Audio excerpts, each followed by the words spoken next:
حضرت سیدنا عامش بن مسروق رحمۃ اللہ تعالی علیہ روایت کرتے ہیں، ایک نیک شخص کسی جنگل میں رہا کرتا تھا۔ اس مرد صالح کے پاس ایک مرغ، ایک گدھا اور ایک کتا تھا۔ مرغ صبح سویرے اسے نماز کے لیے جگاتا، گدھے پر وہ پانی اور دیگر سامان لاد کر لاتا اور کتا اس کے مال و متاع اور دیگر چیزوں کی رکھوالی کرتا۔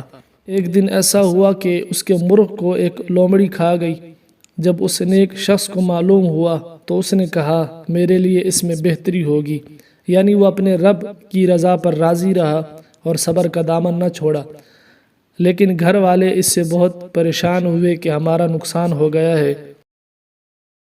چند دن کے بعد ایک بھیڑیا آیا اور اس نے ان کے گدھے کو چیر پھاڑ ڈالا۔ جب گھر والوں کو اس کی اطلاع ملی تو وہ بہت غمگین ہوئے اور آہوزاری کرنے لگے کہ ہمارا بہت نقصان ہو گیا ہے۔ لیکن اس نیک شخص نے کوئی بے صبری والے جملے زبان سے نہ نکالے، بلکہ کہا کہ اس گدھے کے مر جانے ہی میں ہماری عافیت ہوگی۔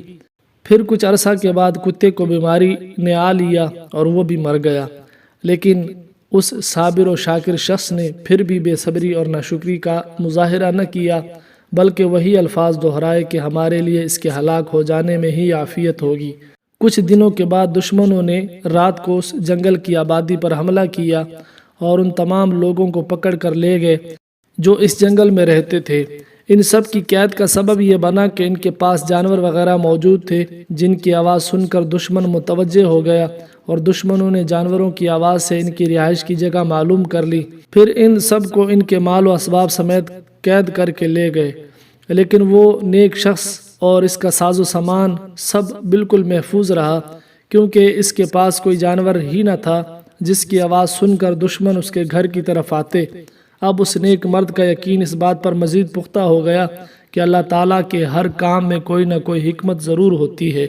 اس لیے جب بھی کوئی آزمائش آئے، کوئی پریشانی آئے تو اس پر صبر کرنا چاہیے اور اللہ تعالیٰ کی رضا پر راضی رہنا چاہیے۔ یقیناً اللہ تعالیٰ کے ہر کام میں حکمت ہوتی ہے۔